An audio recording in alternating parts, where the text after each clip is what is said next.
ನಮಸ್ಕಾರ ಸ್ನೇಹಿತರೆ, 5 minutes English YouTube ಚಾನಲ್ನ 10ನೇ ಕ್ಲಾಸ್ಗೆ ಸ್ವಾಗತ. ಇವತ್ತಿನ ದಿನ ನಾನು ನಿಮಗೆ ನಕಾರಾತ್ಮಕ ವಾಕ್ಯಗಳ ಬಗ್ಗೆ ತಿಳಿಸ್ಕೊಡ್ತಾ ಇದ್ದೀನಿ. ನಕಾರಾತ್ಮಕ ವಾಕ್ಯ ಅಂದರೆ ಒಂದು ಸ್ಟೇಟ್ಮೆಂಟನ್ನು ಇಲ್ಲ ಅಂತ ಹೇಳುತ್ತೆ. Suppose I am a boy, ನಾನೊಬ್ಬ ಹುಡುಗ ಆಗಿದ್ದೇನೆ. ಆದರೆ ಇಲ್ಲಿ ನಾನು ಹುಡುಗ ಆಗಿಲ್ಲ ಅಂತ ಹೇಳಿದರೆ I am not a boy ನಾಟನ್ನು ಸೇರಿಸಿ ಹೇಳಬೇಕು. ಹೆಲ್ಪಿಂಗ್ ವರ್ಬ್ ಜೊತೆಗೆ ನಾಟನ್ನು ಸೇರಿಸಬೇಕಾಗತ್ತೆ. I am Ganesh, I am not Ganesh, ನಾನು ಗಣೇಶ್ ಆಗಿದ್ದೇನೆ, ನಾನು ಗಣೇಶ್ ಅಲ್ಲ.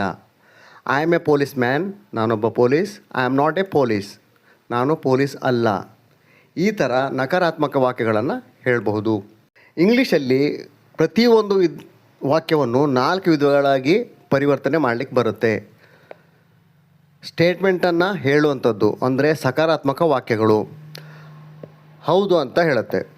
ಆಮೇಲೆ ಅದರ ನೆಕ್ಸ್ಟು ನಕಾರಾತ್ಮಕ ವಾಕ್ಯಗಳು, ವಾಕ್ಯವನ್ನು ಇಲ್ಲ ಅಂತ ಹೇಳುತ್ತೆ. ಮೂರನೇದು ಪ್ರಶ್ನೆಯನ್ನು ಕೇಳುತ್ತೆ, ಅಂದರೆ ಇಂಟ್ರಾಗೇಟಿವ್ ಸೆಂಟೆನ್ಸ್, ಪ್ರಶ್ನೆಯನ್ನು ಕೇಳುವಂಥದ್ದು. ಆಮೇಲೆ ಲಾಸ್ಟಿಗೆ ಇಂಟ್ರಾಗೇಟಿವ್ ನೆಗೆಟಿವ್ ಸೆಂಟೆನ್ಸಸ್, ಅಂದರೆ ಅದೇ ಪ್ರಶ್ನೆಗಳನ್ನೇ ನಕಾರಾತ್ಮಕವಾಗಿ ಕೇಳುತ್ತೆ. ಉದಾಹರಣೆಗೆ, ನಾನು ಒಬ್ಬ ಹುಡುಗ ಆಗಿದ್ದೇನೆ, ಇದು ಸ್ಟೇಟ್ಮೆಂಟ್ ಹೇಳ್ತಾ ಇದೆ. ನಾನು ಹುಡುಗನ್ ಅಲ್ಲ, ಇದು ನಕಾರಾತ್ಮಕವಾಗಿ ಹೇಳ್ತಾ ಇದೆ. ನಾನು ಹುಡುಗನ, ಪ್ರಶ್ನೆ ಕೇಳ್ತಾ ಇದೆ. ನಾನು ಹುಡುಗನಲ್ವಾ, ಪ್ರಶ್ನೆನೇ ನಕಾರಾತ್ಮಕವಾಗಿ ಕೇಳ್ತಾ ಇದೆ. ಇದನ್ನೇ ನೋಡೋದಾದರೆ I am a boy, I am not a bye, am I a boy, am I not a bye. Already ಇಷ್ಟು ದಿನ ಕ್ಲಾಸಲ್ಲಿ I am A student, we are students, Hi is A student, she is A student, they are students, ಹೀಗೆ ಸಕಾರಾತ್ಮಕ ವಾಕ್ಯಗಳನ್ನು ನಾವು already ಮಾಡೋದನ್ನು ಕಲ್ತಿದ್ದೇವೆ. Helping verb ಬಗ್ಗೆ ಆಮ್, ಈಸ್, ಆರನ್ನು ಉಪಯೋಗಿಸಿದ್ವಿ.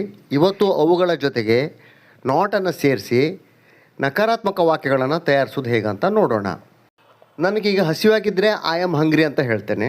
ಅದೇ ಥರ ನಂಗೆ ಹಸಿವಾಗಿಲ್ಲ ಅಂದರೆ ಐ ಆಮ್ ನಾಟ್ ಹಂಗ್ರಿ ಅಂತ ಹೇಳ್ತೇನೆ. ಅಷ್ಟೇ, ಮತ್ತೇನಿಲ್ಲ. ನಾಟನ್ನು ಸೇರಿಸಬೇಕು. ನಕಾರಾತ್ಮಕ ವಾಕ್ಯಗಳಿಗೆ ನಾಟನ್ನು ಸೇರಿಸಬೇಕು.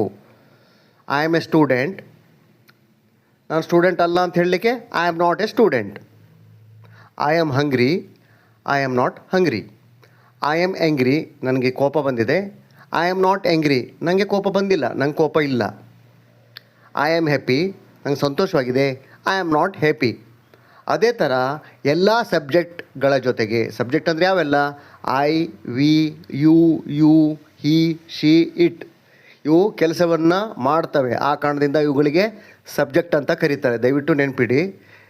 ಕೆಲಸ ಮಾಡೋದು ಯಾವುದು ಕೆಲಸ, ಕರ್ತೃಪದ, ಕನ್ನಡದಲ್ಲಿ ಇದನ್ನು ಕರ್ತೃಪದ ಅಂತಾರೆ, ಕೆಲಸ ಮಾಡುವಂಥವು. ಇವುಗಳ ಜೊತೆಗೆ ಹೆಲ್ಪಿಂಗ್ ವರ್ಬನ್ನು ಯೂಸ್ ಮಾಡ್ತೀವಿ, ಆ್ಯಮ್, ಈಸ್, ಆರನ್ನು ಯೂಸ್ ಮಾಡ್ತೇವೆ. ಅದೇ ಥರ ಈಗ ನಕಾರಾತ್ಮಕ ವಾಕ್ಯ ತಯಾರು ಮಾಡಲಿಕ್ಕೆ ಇವುಗಳ ಜೊತೆಗೆ ನಾಟನ್ನು ಬಳಸಬೇಕು. ಹೀ ಈಸ್ ಎ ಸ್ಟೂಡೆಂಟ್, ಅವನೊಬ್ಬ ವಿದ್ಯಾರ್ಥಿ. He is not a student, ಅವನು ವಿದ್ಯಾರ್ಥಿ ಅಲ್ಲ.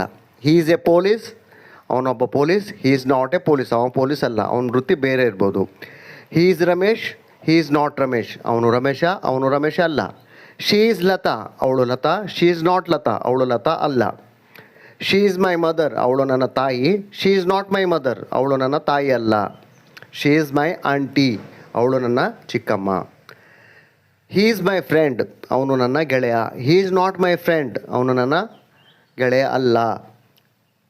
ದೇ ಆರ್ ಟೀಚರ್ಸ್, ಅವರು ಟೀಚರ್ಗಳು, ಅಂದರೆ ಅವರು ಶಿಕ್ಷಕರು. ದೇ ಆರ್ ನಾಟ್ ಟೀಚರ್ಸ್, ಅವರು ಶಿಕ್ಷಕರಲ್ಲ, ಅವರ ಪ್ರೊಫೆಷನ್ ಬೇರೆ ಇರ್ಬೋದು. ಆ ಥರ. ಯು ಆರ್ ಮೈ ಫ್ರೆಂಡ್, ನೀನು ನನ್ನ ಗೆಳೆಯ. You are not my friend, ನೀನು ನನ್ನ ಗೆಳೆಯನಲ್ಲ. ಯು ಆರ್ ಮೈ ಸ್ಟೂಡೆಂಟ್ಸ್, ಅಂದರೆ ಪ್ಲೂರಲ್ ಆಗಿ ಹೇಳ್ತಾ ಇದ್ದೀನಿ. You are my students, you are not my students. We are satisfied, ನಾವು ತೃಪ್ತರಾಗಿದ್ದೇವೆ. ವಿ ಆರ್ ನಾಟ್ ಸ್ಯಾಟಿಸ್ಫೈಡ್, ನಮಗೆ ತೃಪ್ತಿ ಇಲ್ಲ. ಅಂದರೆ ಈ ವಿಷಯದಲ್ಲಿ ನಮ್ಗೆ ತೃಪ್ತಿ ಇಲ್ಲ. ಯಾವುದರ ವಿಷಯದಲ್ಲಿ ನಾವು ಹೇಳುವಾಗ ಈ ವಿಷಯದಲ್ಲಿ ನಂಗೆ ತೃಪ್ತಿ ಇಲ್ಲ ಅಂತ ಹೇಳ್ತೀವಲ್ಲ, ಆ ಥರ. ಇಟ್ ಈಸ್ ಇಂಟ್ರೆಸ್ಟಿಂಗ್, ಇದು ತುಂಬ ಆಸಕ್ತಿದಾಯಕವಾಗಿದೆ. ಇಟ್ ಈಸ್ ನಾಟ್ ಇಂಟ್ರೆಸ್ಟಿಂಗ್, ಇದು ಆಸಕ್ತಿದಾಯಕವಾಗಿಲ್ಲ.